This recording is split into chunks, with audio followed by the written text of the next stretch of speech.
Hello student, आज आपण पाहणार आहोत 10वी बोर्डची एक मराठी विषयाची प्रश्नपत्रिका। ती कशा पद्धतीने लिहायची, ती लिहित असताना आपण कोणती काळजी घेतली पाहिजे, सगळ्यात महत्त्वाचं म्हणजे मराठीला वेळच पुरत नाही। सो त्यासाठी मी वेळोवेळी प्रत्येक प्रश्नामध्ये तुम्हाला काही ट्रिक्स सांगणार आहे, अशा ट्रिक्स की ज्याच्यामुळे तुमची उत्तरं कमी वेळेमध्ये तुम्हाला मिळतील आणि तुमचं लिखाणही कमी वेळेमध्ये होईल।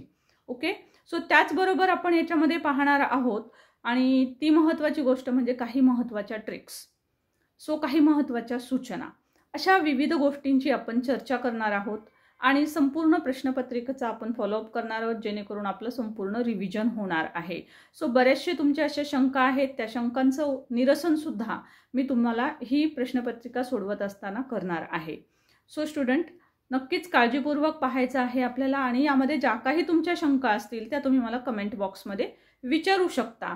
आम्हाला बोर्डचे पेपर चेक करण्याचा अनुभव असल्यामुळे या सर्व गोष्टींची माहिती निश्चितच इतरांपेक्षा चांगली असते।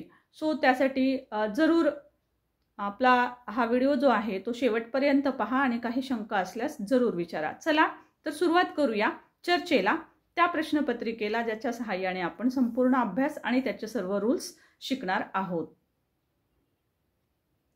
सो पहा स्टुडंट, इथे तुम्हाला बोर्डची एक प्रश्नपत्रिका दिसेल, याच्यासोबत आपण हे सर्व सोडवत असताना चर्चा करूया। सो स्टुडंट, पहिली महत्त्वाच्या काही सूचना पहा। यामधली महत्त्वाच्या सूचना दिलेल्या आहेत की आकलन, कृती, व्याकरण यामधील आकृत्या काढाव्यात, म्हणजे ह्या आकृत्या आपल्याला काढाव्या लागतात। बिना आकृती काढता उत्तरं लिहू नका। त्यानंतर आकृत्या पेननेच काढाव्यात। बऱ्याच जणांचा प्रश्न असतो, मॅम मग पेन्सिलनं काढल्या तर नाही चालत का? तर यस, चालतात, काही प्रॉब्लेम येत नाही। कारण कुठेही बोर्डच्या या आन्सर शीटमध्ये सुद्धा किंवा बोर्डचे जे आम्हाला आन्सर शीट दिल्या जातात बोर्डकडनं आपल्याला, आता हा सपोज पेपर आहे तुमचा, तर याची एक आन्सर शीट बोर्ड आपल्याला प्रोव्हाइड करत असतो। सो त्याच्यामध्ये कुठे असं लिहिलेलं नसतं की जर पेन्सिलनं काढल्या तर त्याला मार्क देऊ नका। Okay, so don't worry about it. पेन्सिलनं का काढायच्या, तर उत्तर काही वेळेस मोठी असतात।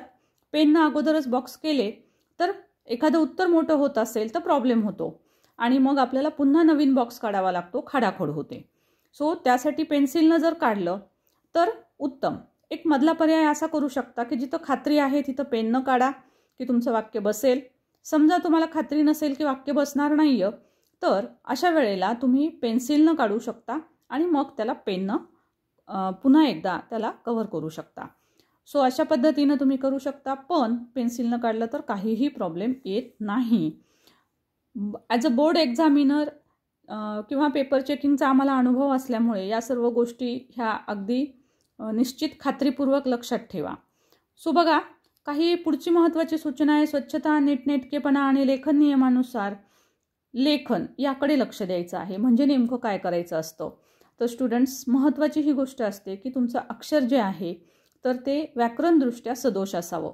म्हणजेच तुम्हाला काय करावं लागतं, तर ह्रस्व, दीर्घ ह्या ज्या काही गोष्टी असतात, योग्य ते विरामचिन्ह, ह्या योग्य त्या प्रकारे दिल्या गेल्या पाहिजेत नियमानुसार। ओके, सो ह्रस्व दीर्घाच्या चुका होणार नाहीत याकडे बारकाईनं लक्ष दिलं पाहिजे। काही जणांचं म्हणणं असं असतं की मॅम, आणि जर अक्षर घाण असेल तर मग मार्क्स कटतात का माझे, मला पैकीच्या पैकी मार्क्स पडणार नाहीत का? तर असंही काही नसतं, परंतु सब्जेक्टिव्हिटी असते, व्यक्तिनिष्ठता येते। त्यामुळे कधी कधी असं होतं की तुम्ही जर अक्षर खूपच घाण लिहिलेलं असेल तर मात्र तुमच्याकडनं सपोज 3 मार्क्सचा प्रश्न असेल तर त्या एक्झामिनरला 3 पैकी 3 द्यावेच नाही वाटत, कारण ते घाण लिहिलेलं असतं। सो तिथे तुमचा असा मार्क जो आहे तो कदाचित मायनस होऊ शकतो। परंतु तुम्ही जर वाचनीय लिहिलेलं असेल, वाचनीय म्हणते मी, जे तुमचं सुटसुटीत आहे, वाचता येते, अक्षर खराब आहे पण व्यवस्थित वाचता येते, तुम्ही खाडाखोड केलेली नाही, तर अशा वेळेस तुम्हाला निश्चितच त्याचे मार्क्स दिले जातात। So don't worry about it. Okay, so आता बघूया, आता ह्या बहुतेक सूचना, अजूनही काही महत्त्वाचे पॉईंट्स असतील तर मी तुम्हाला वेळोवेळी सांगेल। त्याचप्रकारे तुम्हालाही काही शंका असतील तर तुम्ही मला कमेंट बॉक्समध्ये टाकू शकता। चला आता आपण सुरुवात करूया। सो बघा, विभाग पहिला दिलेला आहे, गद्य विभाग असतो हा। आता याच्यामध्ये आपल्याला उतार्याच्या आधारे कृती करायला सांगितलेले आहेत। पहिला पॉईंट दिलेला आहे, म्हातारीच्या जगण्याचा एकमेव आधार। सो आपण याचं उत्तर, आणि आणखी एक प्रश्न आहे, आपल्या तरुण मुलाला माणसं दाखवणारा तो कोण आहे, त्या व्यक्तीचं नाव लिहायचे। सो आता ट्रिक पहा। सो पहिली ट्रिक महत्त्वाची लक्षात घ्यायची आहे की पटकन हा क्वेश्चन नंबर वगैरे टाकून तुम्हाला उत्तराला सुरुवात करायची आहे. सो इथं उत्तरे लिहा किंवा हे उत्तराच्या आधारे लिहा हे तर लिहायची गरज नसतेच, हे तुम्हाला माहिती आहे. तुम्हाला फक्त हे लिहायचे 1 आणि 2. काही जण हे दोन्ही वाक्य पण लिहितात, त्यामुळे त्यांचा वेळ जातो. सो हे 2 वाक्य लिहायची गरज नाही आहे. तुम्हाला सिम्पली लिहायचं आहे रोमन लिपीत दिलेला 1 आणि 2. सो हे पॉईंट आधी लिहून घ्या, वाचतही बसू नका, हे आधी लिहा. कारण लिहिताना कॉन्सन्ट्रेशन होतं आणि हा पॉईंट तुमचा पक्का डोक्यात बसतो आणि मग उत्तर शोधताना कमी वेळ लागतो. सो लक्षात घ्या ही ट्रिक. कमी वेळ लागण्यासाठी आधी हा प्रश्न ॲज इट इज लिहायचा, हा लिहून घ्या, पुन्हा हा लिहून घ्या आणि नंतर पॅसेजकडे जायचं. तर मी तुम्हाला पॅसेज दाखवते ज्यात आपण उत्तर शोधूया. सो पहा स्टुडंट, आपल्याला प्रश्न विचारलेला होता म्हातारीच्या जगण्याचा एकमेव आधार. तर वाचायला सुरुवात केलं कीच आपल्याला पॉईंट डोक्यात राहतो, कारण आपण लिहिलेला आहे. तो शहरगावी राहणाऱ्या मुलाची पत्र हाच म्हातारीच्या जगण्याचा एकमेव आधार आहे. बघा, साधारणतः आणखी एक ट्रिक सांगते तुम्हाला की साधारणतः जो पहिला प्रश्न असतो तर त्याचं उत्तर साधारणतः पहिल्या पॅरेग्राफमध्येच तुम्हाला सापडतं. दुसरा प्रश्न असेल तर तो त्याच्या पुढे त्याचं उत्तर सापडतं. अशा पद्धतीनं एक साधारण अशी ट्रिक असते, जनरल अशी ट्रिक असते. कधी एखाद्या वेळेस खालीवर पण उत्तरं येऊ शकतात, पण एक जनरली अशा पद्धतीनं तुम्ही पाहू शकता, उत्तरं शोधू शकता, ज्यामुळे की तुमचं वेळ वाचतो. बघा, वेळ वाचण्याच्या मी ट्रिक तुम्हाला वेळोवेळी सांगते, त्यासाठी व्हिडिओ बिलकुल स्किप करू नका, काळजीपूर्वक ऐका. सो बघा, इथं उत्तर आपल्याला मिळालेलं आहे मुलाची पत्र. ओके, सो हे आपलं उत्तर येणार आहे. मी तुम्हाला शेवटी आन्सर शीटसुद्धा दाखवेल किंवा तुम्हाला ही आन्सर शीट मी वेगळ्या व्हिडिओत प्रोव्हाइड करेल, जेणेकरून तुम्हाला याचं उत्तर जे आहे ते डिटेलमध्ये सुद्धा पाहता येईल. सो तुम्ही हे लिहू शकता, मुलाची पत्र. ओके, नेक्स्ट आपला पॉईंट होता, आपण जस्ट उत्तर बघूया. आपल्या तरुण मुलाला माणसं दाखवणारा. आता बघूया माणसं दाखवणारा कोण आहे तो. सो बघा, त्याच्या पुढे वाचूया आपण. हे ओळखलं आहे, आता एवढं वाचायची पुन्हा गरज नाही, ह्याच्या पुढे जायचं आहे. ओळखलं आहे त्या प्रौढ समंजस पोस्टमननं. तो नुसता पत्र पोहोचवणारा सरकारी नोकर नाही, तो माणूस आहे, भला माणूस. आपल्या तरुण मुलाला तो केवळ पहाडातल्या वाटा आणि खेडी दाखवत नाही, तो त्याला माणसं दाखवतो आहे. तो माणसं दाखवतो आहे. आपल्याला विचारलंय माणसं दाखवणारा, मग इथे तो म्हणजे कोण दाखवतो माणसं, तर इथे पोस्टमन दाखवतो. ओके, सो पोस्टमन हे तुमचं उत्तर असणार आहे. सो सी स्टुडंट, उत्तर कशा पद्धतीनं असणार आहे. सो बघा, अशा पद्धतीनं तुम्ही इथं उत्तर लिहायचं आहे, मुलाची पत्र आणि पोस्टमन. क्लिअर. सो नेक्स्ट आपण बघूया बीट. आता पहा, आकृती पूर्ण करा. आता आपल्याला प्रश्न दिलेला आहे वाट पाहण्याशी निगडीत असलेल्या भावना. आता उत्तर शोधायचं आहे. पुन्हा तीच ट्रिक की अशा प्रकारे ही आकृती अगोदर काढून घ्या, हा पॉईंट लिहा, म्हणजे लिहिला की तुमच्या लक्षात येईल. आपल्याला काय शोधायचंय, वाट पाहण्याशी निगडीत असलेल्या भावना. वाट पाहण्याशी असा एक कीवर्ड शोधा, त्याच्यातला महत्त्वाचा पॉईंट कोणता आहे. सो वाट पाहण्याशी काहीतरी विचारलंय. सो या पद्धतीनं आता उत्तर शोधूया. बघा, आता मी सांगितलेल्या ट्रिकनुसार जाऊ आपण. आपल्याला वाट पाहणं हा शब्द शोधायचा आहे. सो आपण जस्ट असं ओव्हरलुक केलेलं असेल तर वाट पाहणं कुठे सापडतं आपल्याला. वाट पाहणं बघा, इथं एक सापडतंय म्हातारीचं वाट पाहणं, सुखाचं करण्याची रीत वगैरे. वाट पाहणं ही गोष्ट एरवी सुखाची थोडीच असते. दुःख, काळजी, भीती, अस्वस्थता, तडफड, कितीतरी गोष्टी असतात. म्हणजे बघा, ह्या सगळ्या भावना आहेत, बरोबर. सो तुमचं उत्तर इथून येणार आहे. दुःख, काळजी, भीती, अस्वस्थता, तडफड या सगळ्या भावना आहेत. तर मग आता आपण या भावना इथे लिहूया. सो बघा, या पद्धतीनं आपण हे उत्तर लिहिलेलं आहे. सो याच्यामध्ये 4 पॉईंट सांगितलेले आहेत. आपण इथे एखादा वाढवून पण पॉईंट लिहू शकतो. सो तुम्ही इथे अशा पद्धतीनं बाण दाखवून आणखी एखादा पॉईंट, कारण या सगळ्या गोष्टीतून त्यांची काळजी दिसते. सो अशा पद्धतीनं एक एक्स्ट्रा पॉईंट पण तुम्ही इथे लिहू शकता. सो आता बघूया नेक्स्ट क्वेश्चन. स्वमत खूप महत्त्वाची गोष्ट असते की स्वमत खूप जणांना येत नाही. मॅडम काय लिहावं, 3 मार्काचा प्रश्न असतो, पण कसं लिहायचं मग. तर पहा, वाट पाहणं ही गोष्ट एरवी सुखाची थोडीच असते. जनरली बघा, असं एखादं वाक्य जर दिलेलं असेल महत्त्वाचं तर त्याच्यावरच स्वमत विचारलेलं असतं. स्वमत म्हणजे काय, तर आपलं स्वतःचे मत लिहायचं आहे आपल्याला. तर वाट पाहणं ही गोष्ट एरवी सुखाची थोडीच असते. सो मग आपण वेगवेगळ्या गोष्टी ह्याच्यामध्ये लिहू शकतो. जसं की वाट पाहण्यामध्ये खूप वेगवेगळ्या भावना दडलेल्या असतात. जसं की आपण इथंच हे वरचाच पॉईंट आहे, ह्याचं उत्तर आपण यात ॲड करू शकतो की वाट पाहणं ही गोष्ट नेहमीच सुखाची नसते, आहे ना. सो त्यामध्ये वेगवेगळ्या भावना दडलेल्या असतात. दुःख, भीती, अस्वस्थता, तडफड यासारख्या भावना त्यामध्ये गुंतलेल्या असतात, असं आपण त्याच्यामध्ये उत्तर लिहू शकतो. त्याचबरोबर आपण आणखी लिहू शकतो की एखाद्या गोष्टीची वाट पाहिल्यावर आपल्याला त्या गोष्टीचं महत्त्व समजत असतं. सो प्रत्येक वेळेस आपल्याला वाट न पाहता एखादी गोष्ट मिळते का, तर नाही. आणि तशी जर मिळाली तर आपल्याला तिचं महत्त्व वाटणार नाही. सो त्यासाठी वाट पाहून एखादी गोष्ट मिळणे ही पण कधीकधी चांगली असते असं मला वाटतं. सो अशा प्रकारे आपण हे स्वमत जे आहे त्याचं उत्तर आपण लिहायला पाहिजे. सो स्टुडंट, स्वमतचं उत्तर जे आहे ते साधारणतः तुम्हाला 6 ते 8 ओळींमध्ये लिहायचं आहे. तुमच्या पॅरेग्राफमध्ये तसं उत्तर येईल या पद्धतीनं. मी दाखवते तुम्हाला कशा प्रकारे. सो पहा, अशा पद्धतीनं तुम्ही हे उत्तर लिहू शकता.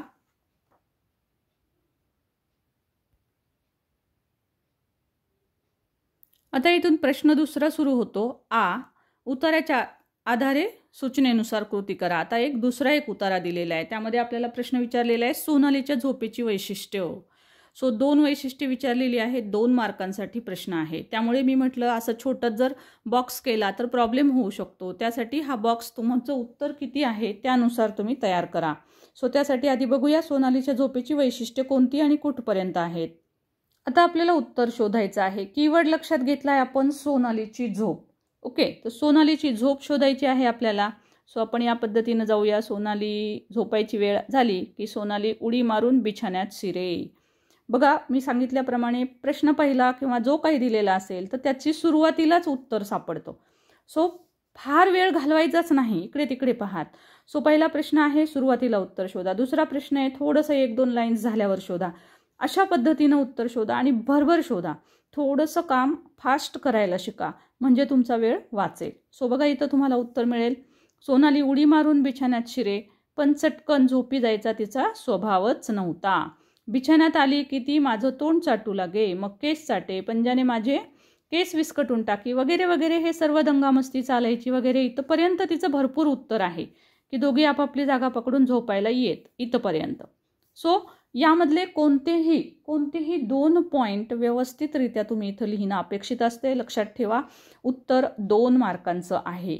त्यामुळे यातले आता तुम्ही एक छोटंसंच वाक्य लिहाल की सोनाली उडी मारून बिछाण्यात शिरे. सो इतकं छोटं जर आन्सर लिहिलं तर चालणार नाही. सो त्यासाठी तुम्हाला उत्तर जे आहे ते थोडंसं मोठं असं लिहिणं अपेक्षित आहे. ओके, सो दाखवते तुम्हाला. सो पहा, अशा पद्धतीनं सोनालीच्या झोपेची वैशिष्ट्ये लिहिलेली आहेत. हे उत्तर अजूनही यापेक्षा मोठं सुद्धा लिहिता येईल तुम्हाला, कारण 2 पैकी 2 मार्क पडायला हवेत आणि याच्यामध्ये बरेचसे झोपेची वैशिष्ट्ये सांगितलेले आहेत. त्यामुळे तुम्ही अगदी सिम्पली एकच सेंटेन्स जर लिहिलं, इकडे एक आणि इकडे एक असं जर 2च सेंटेन्स लिहिले तर कदाचित तुम्हाला पैकीच्या पैकी मार्क पडणार नाहीत स्टुडंट्स. सो त्यासाठी व्यवस्थित उत्तर मोठं आलं पाहिजे. 2 मार्कला आहे म्हणजे तुमचे कमीत कमी 4 वाक्य, ते पण मुद्देसूद. वैशिष्ट्ये विचारले तर वैशिष्ट्याचेच 4 पॉईंट आले पाहिजेत. क्लिअर. सो आपण भरकन उत्तर शोधायचं आहे, वेळ वाया घालवायचा नाही. नेक्स्ट पहा, इथे दिलेलं आहे सोनालीवर ताईगिरी करणारी. सो पॅसेज वाचला की कळेल तुम्हाला की ताईगिरी करणारी कोण होती, रुपाली होती. तसंच झोपायची वेळ झाली की उडी मारून बिछाण्यात शिरणारी. सो बिछाण्यात शिरणारी कोण होती तर ते जरूर शोधून लिहू शकतो. आता पहा, स्वमत बघूया. सोनाली व दीपाली यांच्यात जिव्हाळा व्यक्त करणारा प्रसंग तुमच्या शब्दात लिहायचा आहे. बघा, या पद्धतीनं आपल्याला प्रसंग लिहिता येतो की जसं एकदा दीपाली सोनाली बरोबर खेळत बसली होती. एक पेशंट तिथं आला, त्याने त्याच्यासोबत काय केलं आणि मग दीपालीच्या मनामध्ये कशा प्रकारची भावना होती. आणि या पद्धतीनं भावनाशील एखादा प्रसंग तुम्ही याच पद्धतीनं लिहू शकता. हे स्वतःचं मत आहे, त्यामुळे ते स्वतःच्याच शब्दात आलं पाहिजे. अपठित गद्य. पुन्हा तीच सूचना. वेळ वाचवण्यासाठी पाहता क्षणी जो काही बॉक्स दिलेला आहे तो बॉक्स काढून घ्यायचा, म्हणजे हे वाक्य तुमच्या लक्षात बसतं. आईजवळ क्षणभर बसल्यावर मिळणाऱ्या गोष्टी. आणि यातला कीवर्ड म्हणजे महत्त्वाचे शब्द पण लक्षात घ्यायचे आहेत, कारण आपल्याला उत्तर शोधायचं आहे. आईजवळ क्षणभर बसल्यावर मिळणाऱ्या गोष्टी म्हणजे आईजवळ बसल्यावर कोणत्या गोष्टी मिळतात, त्या 4 गोष्टी आपल्याला लिहायच्यात. चला शोधूया. सो आपला कीवर्ड असा आहे बघा की आईजवळ बसल्यावर कोणत्या गोष्टी मिळतात. सो आपण आईजवळ बसल्यावर हे शब्द आपल्याला सापडतात का ते आपण शोधायचं आहे. सो जस्ट मी जशा पद्धतीनं असं करते तसंच तुम्हाला पण नजरेनं करायचं आहे, डोळ्यांनी करायचं आहे. असं भरकन उत्तरं शोधता येतात. सो आईजवळ बसल्यावर हे शब्द कुठे पाहायला मिळतात आपल्याला, तर इथे दिसते बघा, आईजवळ क्षणभर बसा. सो इथे आपल्याला पॉईंट मिळालेला आहे. आता याच्यानंतर तर कुठलेच शब्द नाहीत, म्हणजे ह्याच्या आधी ह्याचं उत्तर असणार आहे. ही आहे ट्रिक. पटकन याच पद्धतीनं तुम्हाला यायचं आहे. म्हणजे शब्द कीवर्ड शोधायचे आहेत. अशा पद्धतीनं भरभर तुम्ही कीवर्ड शोधायचं आहे. आईजवळ बसणे शब्द शोधायचा आहे. आपल्याला सापडला इथे.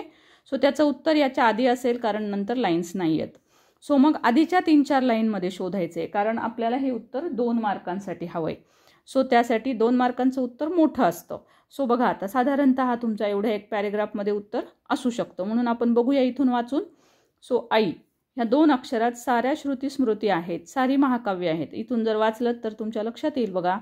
पावित्र्याचे आगर आहे, फुलाची कोमलता, गंगेची निर्मलता, चंद्राची रमणीयता, सागराची अनंतता, पृथ्वीची क्षमता, पाण्याची रसता जर तुम्हाला पाहायची असेल तर आईजवळ क्षणभर बसा. म्हणजेच आईजवळ क्षणभर बसल्यावर आपल्याला ह्या सगळ्या गोष्टी मिळणार आहेत. कुठूनच्या, तर पावित्र्याचे आगार आहे. सो हे पण पावित्र्य मिळेल, माधुर्य मिळेल, हे पण आपण लिहू शकतो. फुलाची कोमलता आपल्याला मिळेल आईजवळ बसल्यावर, गंगेची निर्मलता मिळेल, चंद्राची रमणीयता मिळेल, सागराची अनंतता मिळेल.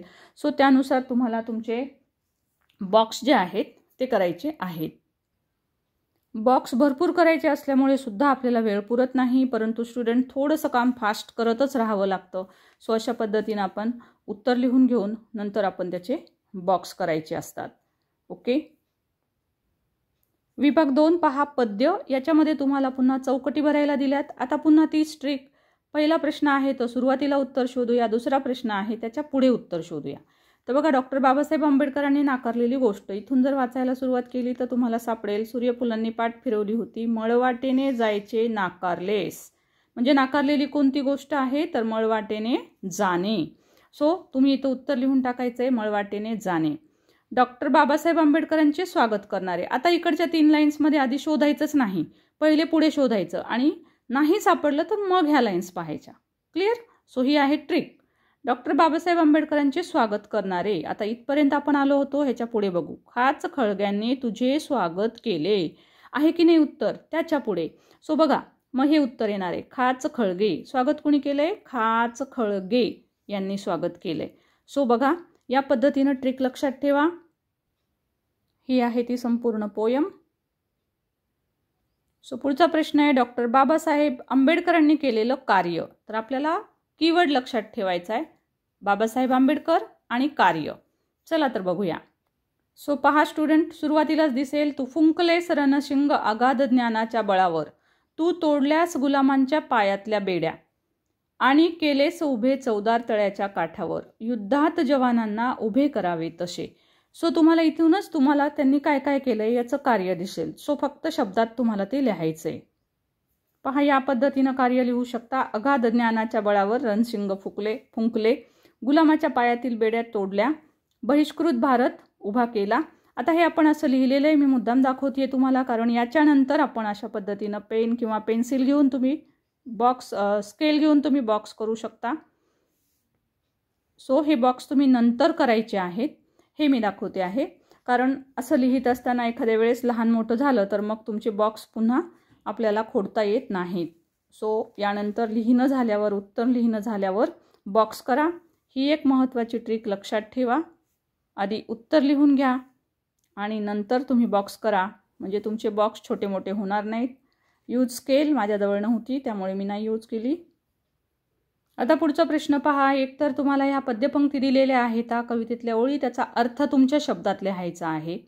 पुन्हा लक्षात ठेवा, 2 मार्कला प्रश्न असतो हा, त्यामुळे उत्तर थोडंसं मोठंच अपेक्षित असतं. त्यानंतर याच्यामध्ये काव्य सौंदर्य विचारलेलं आहे. तर काव्य सौंदर्य म्हणजे काय, असं खूप जणांना प्रश्न पडतो. पण काव्य सौंदर्य म्हणजे फार काही नाही, फक्त तुम्हाला त्याचा अर्थ लिहायचा आहे दिलेल्या ओळींचा. फक्त त्यामध्ये काय बदल करायचा तेही मी तुम्हाला सांगते. सो त्यामध्ये आपल्याला सुरुवात करावी लागते ती साधारणतः कविता कोणती आहे, किंवा त्याचे कवी कोण आहेत, किंवा त्याचा विषय काय आहे, अशा 1-2 लाईन्स आधी लिहून मग त्या दिलेल्या लाईन्सचा आपल्याला उत्तर किंवा त्याचा अर्थ लिहायचा असतो. ओके. सो बघूया. सो पहा, डॉक्टर बाबासाहेब आंबेडकरांनी त्रासलेल्या जनतेवर होणाऱ्या अन्यायाविरुद्ध चौदार तळ्याचा संग्राम केला.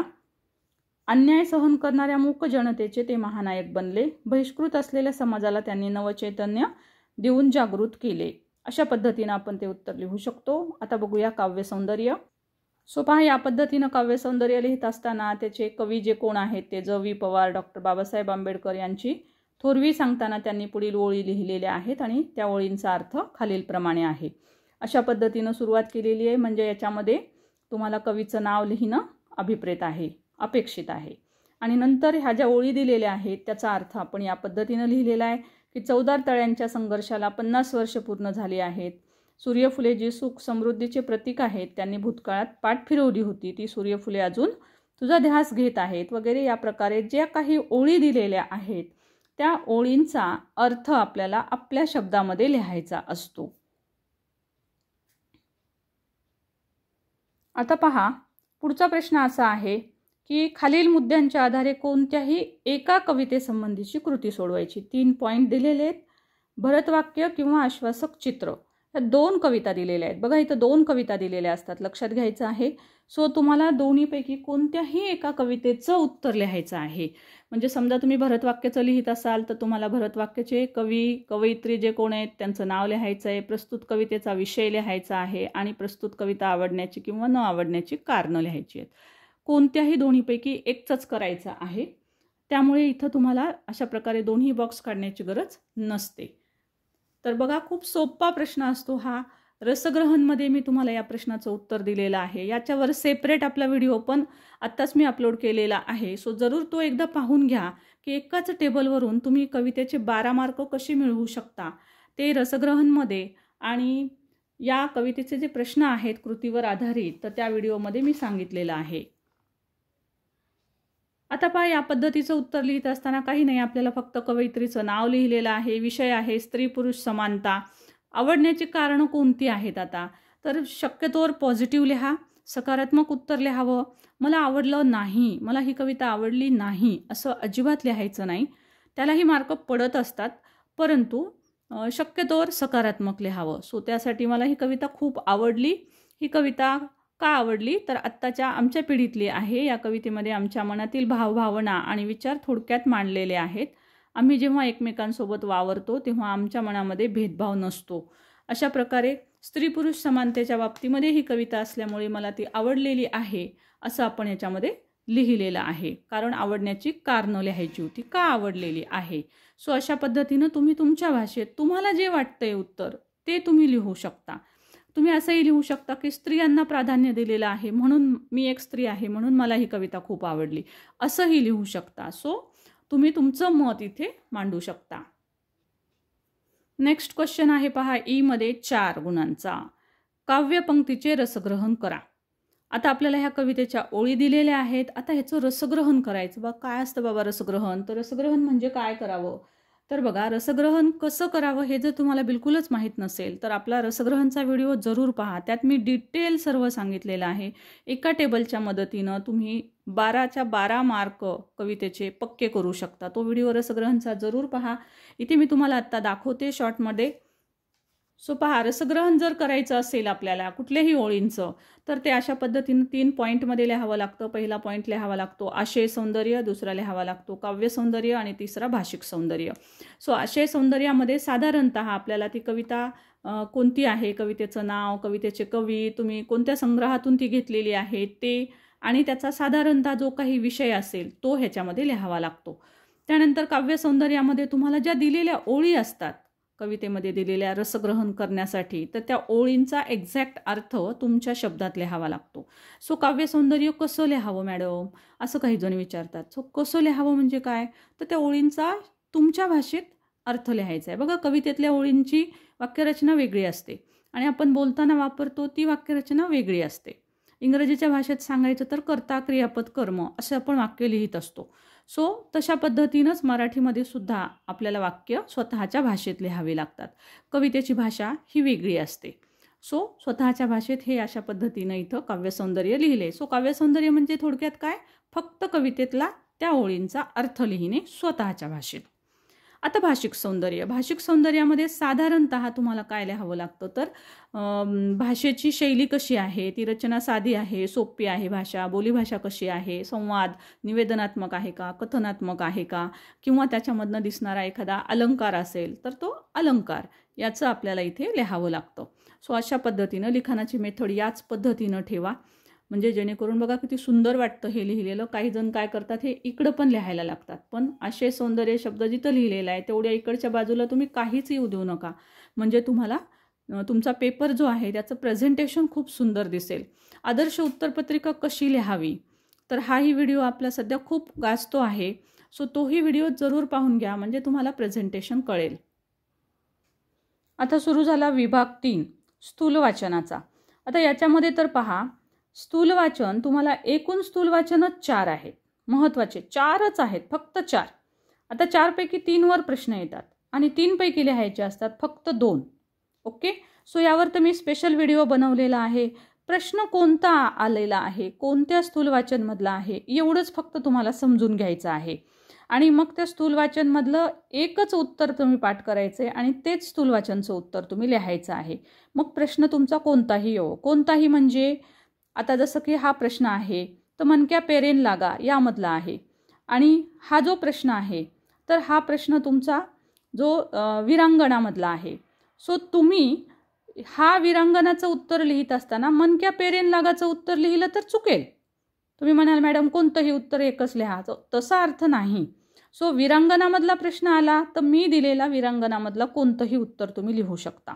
सो मी एक उत्तरच फक्त तयार करून दिलेले आहेत स्थूल वाचनसाठी, तो व्हिडिओ जरूर पहा. आता माणसे पेरा माणुसकी उगवेल या विधानाचा तुम्हाला समजलेला अर्थ लिहा, किंवा यापैकी तिन्हीपैकी कोणत्याही 2चे उत्तर आपल्याला लिहायचे. आता हे काय आहे बाबा, तर स्थूल वाचन काय असतं, तर स्थूल वाचन म्हणजे असे काही धडे आहेत की जे तुमच्या स्व अभ्यासासाठी दिलेले असतात. सो साधारणतः कथनात्मक स्वरूपामध्ये हे तुम्हाला धडे दिलेले असतात, तर त्याच्यामधून तुमचं स्वतःचं मत काय आहे हे याच्यामध्ये आपल्याला लिहिणं अपेक्षित असतं. सो धडा जर छान वाचलेला असेल आणि समजलेला असेल तर हे उत्तर तुम्ही सहज लिहू शकता. त्यासाठी मी 2 दिलेले आहेत लिहून तुम्हाला, ते दिलेले जशास तसे पाठ केलेत तरी उत्तम. सो आता पहा, मनक्या पेरेन लागा यामध्ये बघा कशा पद्धतीनं लिहिलेलं आहे. कवी वीरा राठोड यांनी आपल्याला माणुसकीबद्दल ते सांगतात. सध्याच्या काळामध्ये माणुसकी ही लयाला जात आहे, त्यामुळे माणुसकी पेरणे ही काळाची गरज बनत जात आहे. प्रत्येक माणसामध्ये माणुसकी असायलाच हवी. तर त्यासाठी त्यानं काय काय सांगितलेलं आहे, कशा प्रकारे माणसाची बीजं रोवायची आहेत, पेरायची आहेत, आणि त्यापासून माणुसकी कशा पद्धतीनं तयार होते, त्यासाठी त्याला कोणत्या कोणत्या गोष्टींचा सामना करावा लागतो. माणसाला माणुसकी पेरताना सुद्धा आणि बीज पेरताना सुद्धा कोणत्या कोणत्या गोष्टींचा सामना करावा लागतो वगैरे सर्व गोष्टी ह्याच्यामध्ये लिहिलेल्या तुम्हाला दिसतील. विरांगना या धड्यावर स्थूल वाचनावर आधारित हा प्रश्न की स्वाती महाडिक यांच्या कार्याचा समाजावर काय परिणाम होतो. सो शब्दरचना फक्त थोडीशी बदलावी लागते, बाकी सगळं उत्तर मी सुद्धा विरांगनाचं लिहून दिलेलं आहे, स्वाती महाडिक यांचं. सो इथे लिहिलेलं हे उत्तर पण पहा की कशा पद्धतीनं समाजाला त्यांचा प्रेरणा कशा प्रकारे मिळाली हे आपण इथे लिहू शकतो. कारण विरांगनामध्ये स्वाती महाडिक यांनी जे काही कार्य केलेलं आहे, वयाची 40शी उलटल्यानंतर सुद्धा त्यांचं म्हणणं होतं की मला सैन्यात जायचं आहे, आणि केवळ नुसतं म्हणणं नव्हतं तर स्वतःच्या मिस्टरांचं पहिलं प्रेम जपण्यासाठी वयाच्या 40व्या वर्षी त्या सैन्यामध्ये दाखल झाल्या, आणि नियम नसताना सुद्धा, म्हणजे कायदेशीररित्या ती गोष्ट योग्य नसताना सुद्धा त्यांनी स्पेशल अशा परमिशन काढल्या आणि त्या सैन्यात दाखल झाल्या.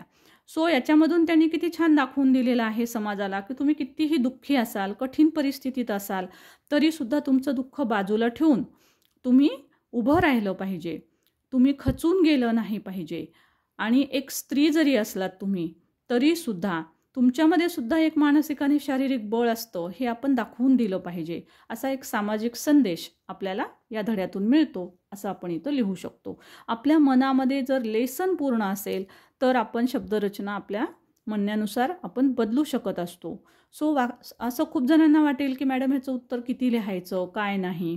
तर पहा, हा जो महत्त्वाचा स्थूलवाचनचा प्रश्न असतो तो 3 मार्कांसाठी 1 असा असतो, म्हणजे 6 मार्कांचा असतो दोन्ही मिळून. तर साधारणतः हे एवढं जे पान असतं तुमचं, ही आन्सर शीट आहे तुमची बोर्डची. सो एवढं साधारण पेज तुमचं आन्सर व्हावं या पद्धतीनं तुम्ही 3 मार्काच्या प्रश्नाचं उत्तर जरूर लिहिलं पाहिजे. सो एवढं लिहिलं की निश्चितच तुमचं उत्तर जे आहे ते मार्कांनुसार लिहिलेलं असणार आहे. सो नक्कीच त्याला चांगले मार्क्स पडू शकतात. आणि हो, कानामात्राच्या चुका तर तुम्हाला करायच्या नाहीत. तुम्ही जर हे सगळे उत्तरं पाहिलेत तर तुम्हाला कुठेही खाडाखोड वगैरे दिसणार नाही. तुम्हाला वाटेल हे शांतपणे लिहिलेला पेपर आहे, असं अजिबात नाही. तुम्ही सुद्धा एवढ्याच शांतपणे लिहू शकता. फक्त थोडंसं स्पीड नियंत्रण करायची आहे. काम करताना थोडंसं फास्ट काम करायचं आहे. ओके, सो एवढं जर काम मेंटेन केलं तर वेळ नक्कीच पुरेल. आता बघा, विभाग 4 भाषाभ्यास याच्यामध्ये सुरुवातीला आपल्याला समास आणि त्याच्या जोड्या लावण्यासाठी दिलेल्या आहेत. पहा, अगदी सहज तुम्ही जोडी लावू शकता. इथं जर तुम्ही त्रिभुवन शब्द पाहिला तर तिघांचा समूह आहे. सो त्यामुळे द्विगु समास हे त्याचं उत्तर असेल. त्याचबरोबर पुरुषोत्तम. ओके, सो याचं उत्तर जे असेल ते कर्मधारय समास असं असणार आहे. सो तुम्ही याच पद्धतीनं असं जोड्या लावून लिहिणार का किंवा रेषा वगैरे देणार का, तर अजिबात नाही. सो त्याचं उत्तर जे आहे ते त्रिभुवन आणि त्याच्या पुढेच तुम्हाला द्विगु समास लिहावं लागेल. पुरुषोत्तम याच्या पुढे कर्मधारय समास लिहावा लागेल. या पद्धतीनं उत्तर लिहा. सो व्याकरणावर आधारित हे सर्व प्रश्न आहेत. शब्दसिद्धी दिलेली आहे. थोडासा अभ्यास करणं आवश्यक आहे. प्रत्यय घटित शब्द कसे असतात, उपसर्ग घटित शब्द कशा पद्धतीचे असतात, आणि त्याचबरोबर वाक्प्रचार अतिशय सोपा प्रकार असतो हा. याचा वाक्प्रचार लिहायचा आणि त्याचा अर्थ लिहायचा असतो आणि अर्थ लिहून याचं एक वाक्य बनवायचं आहे. मी तुम्हाला याच्यामध्ये एक छानशी अशी ट्रिक पण सांगेल. ओके, बघा, सो तुम्हाला उत्तरं दिसतील. बघा, त्रिभुवनच्या पुढे द्विगु समास लिहिलेलं आहे, पुरुषोत्तमच्या पुढे कर्मधारय समास. बॉक्स वगैरे या पद्धतीनं काढून उत्तरं समोरासमोर लिहिलेलं आहे. रेषा वगैरे मारलेल्या नाहीत. प्रत्यय घटित शब्द आहे जमीनदार, उपसर्ग घटित बिनचूक, आणि अभ्यस्त शब्द आहे तिळमिळ आणि आंबट चिंबट. आता मी तुम्हाला सांगितलं होतं की वाक्प्रचार जर आले तर त्याचे कशा पद्धतीनं आपण वाक्यात उपयोग करायचे. बघा, बऱ्याच वेळेस काय होतं की तुम्हाला त्याचा एक्झॅक्ट अर्थच लिहिता येत नाही. जसं इथं आहे कंठस्नान घालणे. आता कंठस्नान घालणे म्हणजे नेमकं काय, तर आठवा. असं जर समजत नसेल, एक्झॅक्ट अर्थ लागत नसेल, तर एखादं वाक्य म्हणून पाहायचं आपण. ट्रिक लक्षात घ्या. या शब्दाचं हा शब्द घालून एखादं वाक्य म्हणून पाहायचं. जसं की त्याने त्याला कंठस्नान घातले. त्याने त्याला कंठस्नान घातले म्हणजे काय असेल बाबा, मग आपल्या लक्षात येईल की त्याला ठार मारलं असणार आहे. सो किंवा तुमच्या धड्यामधलं कंठस्नान कशात घातलेलं आहे, कशात शब्द आहे, हा वाक्प्रचार आहे. कारण हे वाक्प्रचार जे आहेत ते तुमच्या धड्यातलेच येतात. सो ते धड्यातलं वाक्य आठवा. कंठस्नान घालणे वाक्य धड्यामध्ये कुठे आहे आणि त्यानुसार पण तुम्हाला अर्थ आठवू शकतो. सो ही झाली ट्रिक जर अर्थ येतच नसेल. याला दुसरा पर्याय असा आहे आणि तो म्हणजे वाक्यात उपयोग, त्याचे अर्थ पाठ करणे. सो बघा, ठार मारणे हा त्याचा अर्थ आहे, म्हणून वाक्यात उपयोग कसा केलेला आहे बघा. भारतीय जवानांनी शत्रूला कंठस्नान घातले. ओके, सो या पद्धतीने पण अर्थ लिहूनच आपल्याला त्याचा वाक्यात उपयोग करायचा आहे. दुसरा आहे बघा, आनंद गगनात न मावणे म्हणजे खूप आनंद होणे. सो वाक्यात उपयोग कसा होईल याचा, परीक्षेत पहिला आल्यामुळे रीमाचा आनंद गगनात मावत नव्हता. किंवा तुम्ही असंही लिहू शकता, भारत पाकिस्तानचा मॅच भारताने जिंकल्यामुळे भारतीयांचा आनंद गगनात मावत नव्हता. असं कोणतंही वाक्य तुम्ही तुमच्या मनाने लिहू शकता. ओके, भाषाभ्यासवर आधारित हे प्रश्न आहेत बघा. भाषिक घटकांवर शब्दसंपत्ती, समानार्थाचे शब्द, विरुद्ध अर्थाचे शब्द, अगदी 5वी 6वीच्या सारखे शब्द असतात. सहज तुम्ही लिहू शकता. वचन बदलायचं आहे, एक वचन आणि एक वचन. त्यानंतर अक्षरांपासून 2 अर्थपूर्ण शब्द तयार करायचे. अतिशय सोपा प्रकार. ओके, इंग्रजीमध्ये पण आपल्याकडे अशा प्रकारचे एका शब्दापासून अनेक शब्द बनवा असा प्रश्न असतोच. तर सोपं बीट आहे अतिशय. सो पहा, समानार्थाचे शब्द एवढं मात्र लक्षात ठेवा ट्रिक, आणि ही गोष्ट चूक पण नका करू. समानार्थाचे शब्द लिहित असताना एकतर फक्त डॅश द्या किंवा बरोबरचं चिन्ह द्या, आणि विरुद्ध अर्थाचे शब्द लिहित असताना अशी फुल्लीचे चिन्ह द्या, म्हणजे आपोआपच पटकन समजेल एक्झामिनरला. ठीक आहे, समानार्थाचे एका अर्थाचे शब्द. आता हा प्रश्न आहे बघा महत्त्वाचा. आणि तो म्हणजे लेखन नियमानुसार चुकीचे शब्द दुरुस्त करून उत्तर लिहायचं असतं. चुकीचे शब्द जे आहेत ते दुरुस्त करून, तर ते कसे ओळखावेत वगैरे, तर थोडंसं वाक्य नीट जर वाचलं आणि त्याचे ऱ्हस्व दीर्घ हे आपल्याला जसं आपलं वाचन जितकं प्रगल्भ असेल त्यानुसार आपल्याला हे ऱ्हस्व दीर्घ सहज लक्षात येतात की आपल्याला कुठे चूक आहे.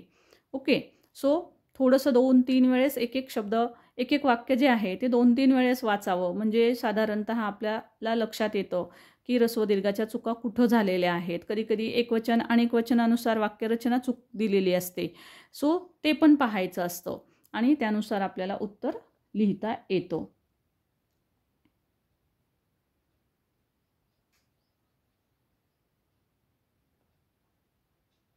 ओके, आता विभाग 5 याच्यामध्ये बघा 6 मार्काचा हा प्रश्न असतो. 2 पत्र दिलेली असतात. लक्षात घ्या, एकच पत्र लिहायचं आहे, हे किंवा हे 2 पत्र दिलेली आहेत. पण पत्राचा मजकूर जो आहे, पॉईंट जे असतात ना, हे सर्व पॉईंट आहेत आणि हे पॉईंट जे आहेत ते ह्या दोन्हीही पत्रांसाठी सेमच पॉईंट असतात. सो यामधनं आपल्याला कोणतंही एकाची निवड करायची आहे. मागणी पत्र करू शकता तुम्ही किंवा अभिनंदन परपत्र करू शकता. दोन्हीपैकी एकाची निवड करायची आहे. याचा डिटेल व्हिडिओ जरूर पहा. पत्रलेखन कशा पद्धतीनं करायचं, औपचारिक पत्र कसे लिहायचे, त्याचा फॉर्मॅट, त्याची मार्किंग स्कीम कशा पद्धतीची असते, सो कोणत्या कोणत्या महत्त्वाच्या गोष्टी असतात तुम्हाला सांगते मी. सो सुरुवात जी आहे ती आपण दिनांकापासून करावी लागते. त्यानंतर आपल्याला सपोज आता हे मागणीपत्र व्यवस्थापकांना लिहायचं आहे, तर प्रति झाल्याच्या नंतर प्रति व्यवस्थापक अशा पद्धतीनं त्यांचा पत्ता लिहावा लागतो. यानंतर आपण महोदय असा शब्द वापरून उत्तराची सुरुवात करू शकतो. हे सर्व पॉईंट आपल्याला दिलेले आहेत. हे पॉईंट थोडेसे वाचून घ्यायचे, म्हणजे तुम्हाला लक्षात येईल की पत्र आपल्याला का लिहायचे. वृक्षारोपणाच्या कार्यक्रमासाठी रोपांची मागणी करायची आहे.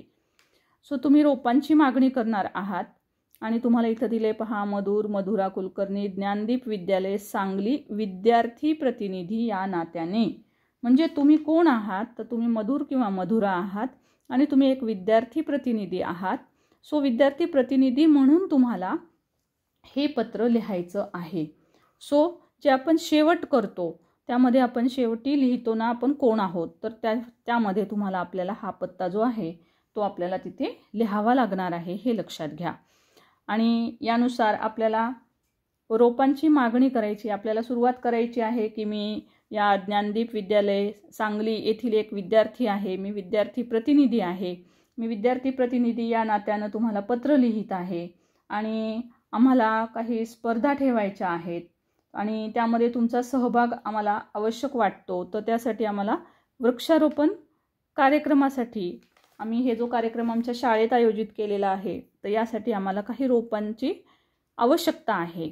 तर त्यासाठी किती रोपं पाहिजेत त्याची संख्या लिहायची, कोणती रोपं पाहिजेत त्याची नावं लिहायची, तुम्ही ते पैसे कसे पाठवणार आहात ते त्यांना लिहायचं आणि अशा पद्धतीनं आम्हाला ही रोपं पाठवून द्या अशा प्रकारची मागणी करायची.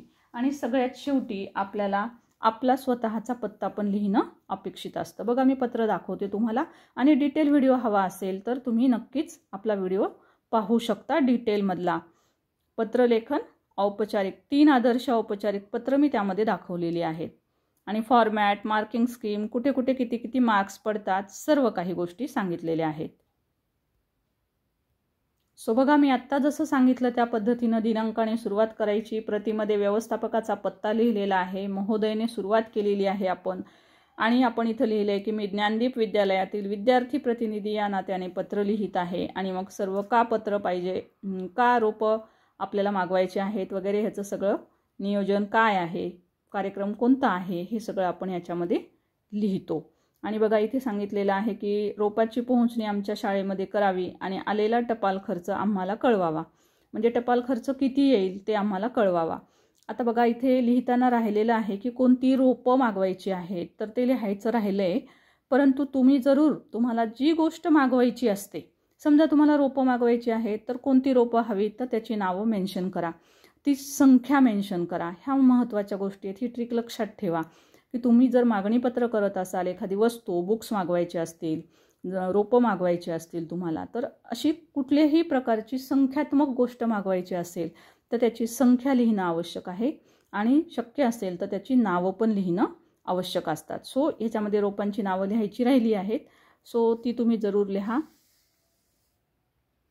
बघा असं इथं फक्त असा उल्लेख केलेला आहे की फळे फुले आणि उपयुक्त झाडांच्या रोपांचे मुक्त वाटप करणार आहात असं लिहिलेलं आहे. पण मग कोणती रोपं पाठवायची त्याचा उल्लेख राहिलेला आहे. सो तुम्ही जरूर करा. ओके. सो पण बघूया शेवट. बघा या पद्धतीनं आपल्या पत्राचा शेवट होईल. याच्यामध्ये बघा शेवटी इथं पत्ता लिहिलेला आहे आपला. ईमेल जो दिलेला असतो आपल्याला आपल्या प्रश्नातच दिलेला असतो तो जरूर लिहावा. तो लिहावाच लागतो. आता त्याचबरोबर बघा इथं तुम्हाला लक्षात येईल की इथे अशी तिरकी रेषा मारलेली दिसेल. तर इथे हा प्रश्न 5वा संपलेला आहे आणि पुढचा यात बसत नाही. लक्षात घ्या. 5वा अ प्रश्न आहे. अजून इथे 5वा अच्या पुढचा जो प्रश्न आहे तो इथे बसू शकतो, परंतु म्हणजे त्याचं उत्तर बसत नाही. त्यामुळे इथे अशा प्रकारे तिरकी रेषा मारलेली आहे. सो तुम्ही पण अशा पद्धतीनं करू शकता. पत्रलेखन याला ऑर मध्ये क्वेश्चन असतो बघा. सारांश लेखन. सारांश लिहा. उतार्याचं सारांश लिहा. तर तुम्ही एकतर पत्र लिहा किंवा सारांश लिहा. मी तुम्हाला असं सांगेल बघा स्टुडंट्स, बऱ्याच जणांना वाटतं की सारांश लिहिणं सोपं आहे. उतारा दिलेला असतो त्याचं शॉर्टमध्ये लिहू आपण. परंतु सारांशमध्ये पैकीच्या पैकी मार्क्स पडण्याची शक्यता खूपच कमी असते. कारण सारांश लेखनाच्या नियमानुसार आपण जर ते लिहिलं तर उत्तर खूप छोटं होतं आणि तेवढ्या कमी शब्दामध्ये म्हणजे तेवढी भाषा आपली प्रगल्भ नसते. त्यामुळे आपल्याला उत्तर जरी कितीही लिहिलं तरी आउट ऑफ मार्क्स पडण्याची शक्यता कमी असते. म्हणून सारांश लेखनाच्या ऐवजी पत्रलेखन तुम्ही नक्की सोडवा. पत्रलेखन जर सोडवलं तर तिथे मार्क जास्त पडतात. आता बघा दोन्हीपैकी एकच सोडवायचं होतं तर आपण पत्रलेखन दाखवलंय. आता हा आहे आचा प्रश्न. आता ह्याच्यात पण 2 कृती सोडवायच्यात. बघा याच्यामध्ये तुम्हाला 3 वेगवेगळे प्रश्न दिलेले आहेत. एक जाहिरात लेखन करायचं आहे किंवा बातमी लेखन करायचं आहे किंवा कथालेखन. या तिन्हीपैकी तुम्हाला 2 कृती सोडवायच्या आहेत. भरपूर विद्यार्थ्यांना हा प्रश्न समजतच नाही आणि मग ते तिन्हीच्या तिन्ही लिहित बसतात आणि मग शेवटचा निबंधाचा प्रश्न तसाच राहतो. सो मी आधीच सांगितलं ट्रिक्स लक्षात ठेवायच्या. सुरुवातीच्या ज्या तुम्हाला मी पहिले 3 प्रश्न सोडवेपर्यंतच्या ज्या ट्रिक आहेत त्या जरूर पहा. म्हणून म्हटलं होतं व्हिडिओ बिलकुल स्किप करायचा नाही तुम्ही, कारण मी प्रत्येक ठिकाणी तुम्हाला वेळ कसा वाचवायचा आहे ते तुम्हाला सांगणार आहे. सो इथे पण बघा जाहिरात लेखन अगदी साधा आणि सोपी गोष्ट असते. चटकन लक्षात येतं. हां, अभ्यास बिलकुलच झालेला नसेल तर मग प्रॉब्लेम येतो. पण अभ्यास झालेला असेल तर तुम्ही सहज पटकन जाहिरात लेखन लिहू शकता. बातमी लेखन, आता यापैकी कोणतं लिहावं असा खूप जणांना प्रश्न पडतो. मॅडम यातले कोणते चूज करावेत आम्ही लिहायला. तर हे मला असं वाटतं की तुमच्या अभ्यासावर डिपेंड आहे. तुमचा अभ्यास तुम्ही कोणत्याही 2 गोष्टींचा अभ्यास करूनही करू शकता किंवा तिन्हीची तयारी करा. आणि तुम्हाला जर परीक्षेमध्ये समजा जाहिरात लेखन, मी असं सजेस्ट करेल की जाहिरात लेखन खूप सोपं असतं, सुटसुटीत असतं, कमी वेळेत होणारं असतं. तुम्हाला फार डायग्राम काढत बसायची गरज नसते आणि कमी वेळेमध्ये ती गोष्ट होते आणि त्याला आपल्याला आकर्षकपणा आणता येतो. आकर्षक करता येते जाहिरात आपल्याला आणि ती आकर्षक दिसली की मग मार्क्स पडण्याचे चान्सेस वाढतात. तर जाहिरात लेखन जरूर चूज करा. कथालेखन सहज लिहू शकता जर तुम्हाला कथा लिहित असेल. पण तुम्हाला जर कल्पनाशक्तीच नसेल तुमच्याकडे, तुम्हाला कथा नाही बाबा, आपल्याला कथा लिहिता येत नाही, आपल्याला काही समजत नाही बाबा, असं जर वाटत असेल तर तुम्ही कथा नाही लिहिलीत तरी चालेल. कारण कथा जी आहे ती अशी अपूर्ण कथा असते आणि मग पुढचं काय करावं बाबा तर आपल्यालाच विचार करायचा असतो. आपल्याच कल्पनाशक्तीने आपल्याला ती कथा तयार करायची असते. म्हणजे तिथे आपली कथा कदाचित वाचलेली पण नसते, काहीच नाही. सो तुम्हाला जर जमत असेल तर जरूर कथा पण लिहा. कथा लिहित असताना तुम्हाला सहज मार्क कथेमध्ये सुद्धा पडत असतात. किंवा मग आणखी सोपं बातमी लेखन. या प्रत्येकाचे बातमी लेखन, जाहिरात लेखन याचे स्पेशल व्हिडिओज आहेत आपले. सो जरूर एक वेळेस जाऊन ते चेकआउट करा, म्हणजे तुम्हाला हे कसं लिहायचं हे समजेल. सो मी तुम्हाला दाखवते जाहिरात कशा पद्धतीनं लिहायची आणि बातमी लेखन कसं करायचं. आपल्याला क्वेश्चन दिला होता संगणक प्रशिक्षण वर्ग. तर आता संगणक प्रशिक्षण वर्ग म्हटल्यावर कॉम्प्युटर. ओके, संगणक प्रशिक्षण वर्ग म्हणजे आता कॉम्प्युटरचे क्लासेस कुठे आहेत, एखादं नाव सजेस्ट करा तुम्ही जिथं कॉम्प्युटर प्रशिक्षण मिळतं. जसं इथे दिलेलं आहे देशमाने प्रशिक्षण वर्ग. कुठल्याही एखाद्या दुकानाचं नाव तुम्ही टाकू शकता जिथं तुम्हाला कॉम्प्युटरचं एज्युकेशन दिलं जातं. आणि मग अशा प्रकारे तुम्हाला पहा अशा प्रकारे तुम्हाला काही डायग्राम ह्याच्यामध्ये काढाव्या लागतात. आकृत्या तुम्ही काढू शकता. नाहीच काढल्या तरी चालतं. साध्या चौकटी जरी काढल्या तुम्ही, अशा प्रकारे साधी चौकट जरी केली तरीसुद्धा चालत असते. असं काही नॉट नेसेसरी की तुम्ही याच प्रकारे डायग्राम काढायच्यात. पण त्या काढल्या तर ते छान दिसतं. जाहिरात जी आहे ती थोडीशी आकर्षक केलेली असते. त्यामुळे मी सजेस्ट करेल तुम्हाला, पहा काही ट्रिक्स मी तुम्हाला इथं सांगते की अशा पद्धतीनं म्हणजे असे वेगवेगळे डायग्राम तुम्ही काढा. जसं की अशा पद्धतीचे असतील. ठीक आहे. एकच वाक्य लिहायचे, शॉर्टकट वाक्य लिहायचे असतात आपल्याला, ते याच्यामध्ये लिहायचे आहेत. आता मी छोटं काढून दाखवले, तुम्ही हे मोठं काढा. तुम्हाला किती वाक्य घ्यायचं आहे त्या पद्धतीनं, किंवा तुम्ही असे राऊंड काढू शकता. ठीक आहे. आता हे असं जर एक वेळेस काढलं तर याला तुम्ही थोडंसं डार्क करू शकता वेळेनुसार. वेळ असेल तर वेळ जास्तीचा भेटला तेव्हा ह्याला डार्क करा, म्हणजे ह्याला अजून उठावदारपणा येईल आणि मग तुमची जाहिरात जी आहे ती अजून आकर्षक दिसेल. ओके. सो अशा पद्धतीनं करू शकता. सो अशा पद्धतीनं, किंवा हे जसे गोल काढलेले आहेत, सर्कल काढलेले आहेत, सो अशाच पद्धतीनं अशा अंडाकृती शेप देऊ शकता तुम्ही. सो असे वेगवेगळ्या आकृत्यासुद्धा काढल्या तर तुमची जाहिरात नक्कीच आकर्षक दिसेल. जाहिरातीमध्ये सुद्धा शेवटी तुम्हाला ईमेल द्यावा लागणार आहे. आता बातमी लेखन लिहित असताना पहा आपल्याला काय करावं लागतं. इंग्लिशमध्ये पण सेम न्यूज रिपोर्ट रायटिंग आहे. पहा सेम इथे पण आहे. ते जर तुम्हाला सोडवता येत असेल तर त्याची आणि ह्याची पद्धत एकदम सेम आहे. जसं की बघा, सुरुवात दिनांकापासून करावी लागते. त्याच्यानंतर ही बातमी कोणी दिलेली आहे तुम्हाला, तर ही बातमी वार्ताहराने दिलेली आहे, म्हणून इथे लिहायचं शेवटी आमच्या वार्ताहराकडून. आणि तुम्ही जेव्हा बातमी लेखन करत असता त्यावेळेस तुमच्याकडे, तुम्ही कशाची बातमी बनवत आहात, तुमच्याकडे कोणता एखादा कार्यक्रम साजरा झाला, त्या कार्यक्रम कुठे झाला, कसा झाला, त्या कार्यक्रमाचे प्रमुख कोण होते, हे लिहिणं आवश्यक आहे. ओके. कुठे झाला, केव्हा झाला, प्रमुख पाहुणे कोण होते, या पद्धतीच्या गोष्टी याच्यामध्ये लिहिलेल्या असणं अत्यंत गरजेच्या असतात. ओके. आणि जसं की बघा, तुम्हाला फार मोठ्या प्रमाणात तुम्हाला हे उत्तर लिहिलेलं दिसत नाही. सो हा पण एक मुद्दा आहे की मुद्देसूद जर लिहिलं तर फार मोठे मोठे आन्सर पण लिहायची आपल्याला गरज नसते. सो छोट्या शॉर्टबट स्वीटमध्ये सुद्धा तुम्ही हे उत्तरं जे आहेत ते लिहू शकता. 5-5 मार्काचा एक प्रश्न आहे, त्यानुसार कमीत कमी 1 ते 1.5 पेज तुमचं उत्तर असणं खूपच गरजेचं असतं बघा. सो या पद्धतीनं हे 1 ते 1.5 पेज उत्तर तुम्ही जरूर लिहिलं पाहिजे. ठीक. आता लेखन कौशल्य विभागामधला हा शेवटचा प्रश्न, पण सगळ्यात मोठा आणि सगळ्यात महत्त्वाचा. सो 8 मार्कांचा हा प्रश्न असतो आणि याच्यामध्ये तुम्हाला 3 कृती दिलेल्या असतात. 3 पैकी फक्त एकच कृती पूर्ण करायची आहे. बघा, खालील लेखन प्रकारापैकी फक्त एक कृती करायची आहे. प्रसंग लेखन दिलेलं आहे, आत्मकथनपर निबंध दिलेला आहे आणि वैचारिक लेखन दिलेलं आहे. खरं पाहायला गेलं तर याच्यासाठी कुठल्याही प्रकारची वेगळं असं काही माहिती घ्यायची गरज नसते. पण तरीसुद्धा विद्यार्थ्यांनी खूप रिक्वेस्ट केल्यामुळे आत्मकथनपर निबंध कसा लिहावा किंवा निबंध कोणतेही कसे लिहावे, तर याच्यासाठी काही टिप्स अँड ट्रिक्स मी तुम्हाला डिटेलमध्ये व्हिडिओ दिलेले आहेत. सो तो सेपरेट व्हिडिओ पण जरूर पहा. आता बघूया आपण की यातलं चूज कोणतं करावं.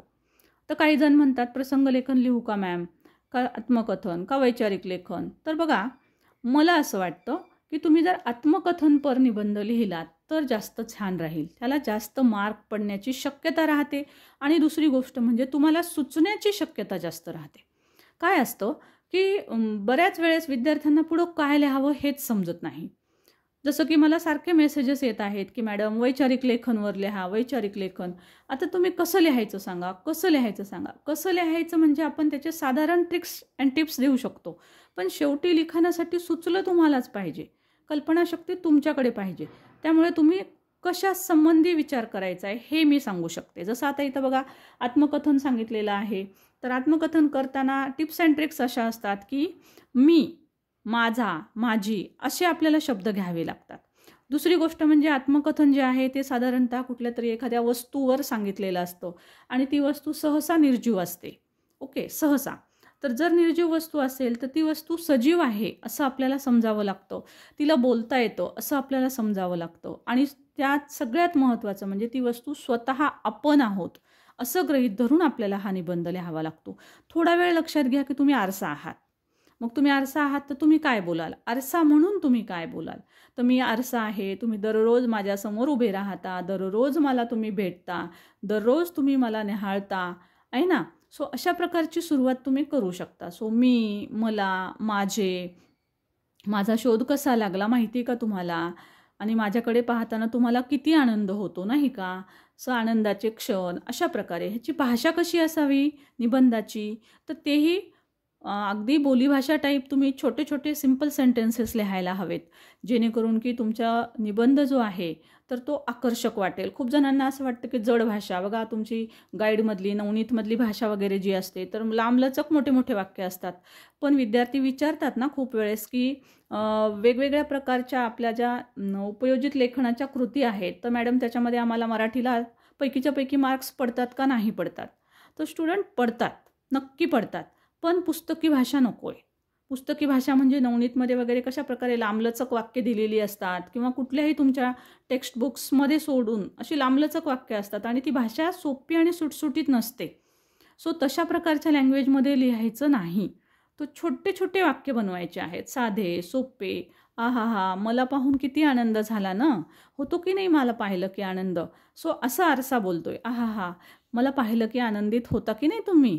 सो असे बोलीभाषेमधले असे वाक्य लिहायचे छोटे छोटे. सो आत्मकथनपर निबंध लिहित असताना त्याच्यामध्ये ती निर्जीव वस्तूची खंत लिहिणं पण गरजेचं असतं. म्हणजे तिच्याकडे, त्या वस्तूकडे आपण चांगलं पाहत नसतो, त्या वस्तूला आपण त्रास देत असतो, तर ती वस्तू ती खंत व्यक्त करते. जसं की आरसा खंत व्यक्त करेल, तुम्ही कामापुरतंच माझ्याकडे बघता, नंतर तुम्ही माझ्याकडे पाहतच नाही, अशी खंत म्हणा, किंवा तुम्ही मला स्वच्छ ठेवत नाही. सो या प्रकारची खंत तुम्ही त्यामध्ये लिहू शकता. त्यामध्ये आता वैचारिक लेखन वगैरे ह्या सर्व गोष्टी आहेत. तुम्ही वैचारिक लेखनात पण फार सोपं असतो हा पण पॉईंट, की जलप्रदूषण समस्या आणि उपाय. सो थोडासा विचार करा, अगोदर प्रदूषणाची माहिती लिहा. तुम्हाला विज्ञानामध्ये पण आहे हा पॉईंट, त्यामुळे प्रदूषणाची व्याख्या लिहू शकता तुम्ही. प्रदूषणाचे वेगवेगळे प्रकार लिहा, त्यानंतर जलप्रदूषण लिहा.